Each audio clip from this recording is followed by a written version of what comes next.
ሰላም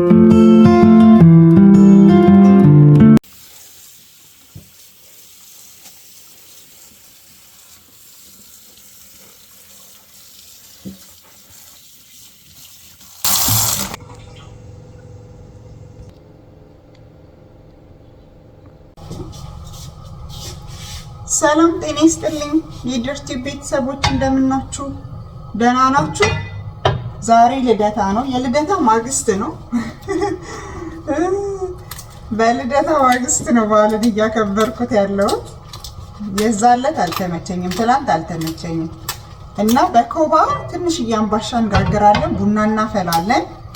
እንዴት ናችሁ? በዓል እንዴት አለፈ? ልደታ እንዴት አለፈ? እንኳን አደረሳችሁ። እንግዲህ ትላንት ቅዳሜ ነበር፣ ዛሬ እሁድ ነው። ይሄን ቪዲዮ የምፖስትላችሁ እሁድ ነው ማለት ነው። እስቲ ለማንኛውም እንደዚህ አድርገን ራሳችንን እንሸውድ። ስሙ፣ ስደት ላይ ስትሆኑ እኮ ሀገር ቤት በቃ ሁሉ ነገሩ ነው እንትን ሚላችሁ ሚናፍቃችሁ፣ ኮባው ሳይቀር። አሁን ይሄ ኮባ እዚህኛ ጓሮ ነበረ፣ ቀነጠስኩኝና አመጣሁት። እንዴ ምን ነው ለመቼ ነው?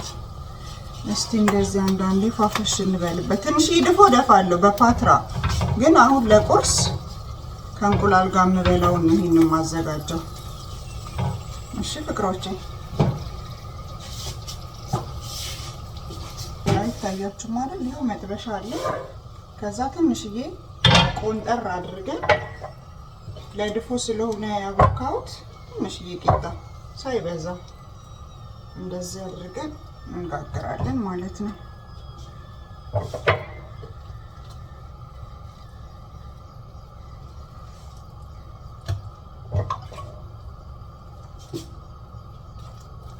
አንዳንድ ቤት ነፃነት የለም እንደዚህ አይነት ነገር ለማቦካካት። እኔም ዛሬ አጋጣሚ እግራቸው ወጣ ሲልልኝ ነው።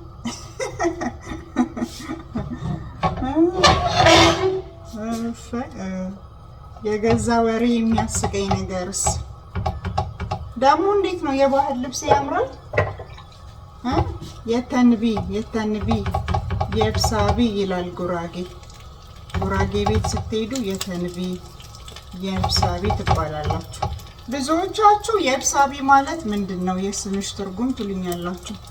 የብሳቢ ማለት እንኳን ደህና መጣችሁ ማለት ነው። ሌላ ትርጉም የለውም። እንኳን ደህና መጣችሁ ማለት ነው። እሺ ፍቅሮቼ፣ ትንሽ እሳቱን ቅንስ እናደርገዋለን። ከዛ በቃ ሲበስል ራሱ ወደ ላይ ወጣ ስለሚል ጀበና ቢኖረኝ በጀበና ባፈላ ምንኛ ደስ ባለኝ። ጀበና የነ እንደዚሁ ዝም ብዬ ነው ማፈላው። ቆንጆ ቡና ነው ግን ይጣፍጣል። ወተት እናረግበታለን። እንቁላላችን ደርሷል፣ ቂጣችን ደርሷል።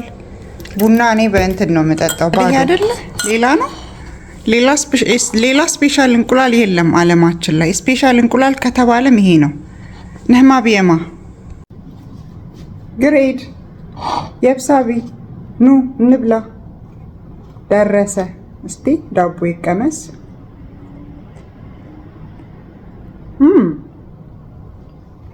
እመቤቴን ይጣፍጣል።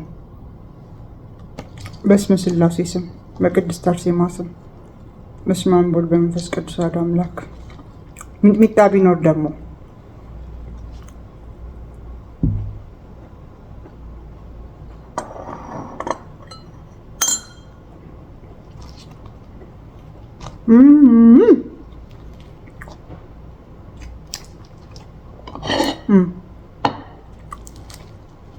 ቆይ በሞቴ ላጎርሳችሁ፣ ሳትጎርሱ እንዳትሄዱ ነው። እዚህ ድረስ ደርሳችሁ ሳትጎርሱ ወይ ሲጣፍጥ።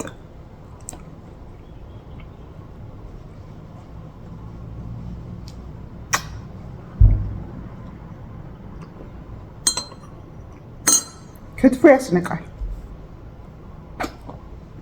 ወዳችኋለሁ።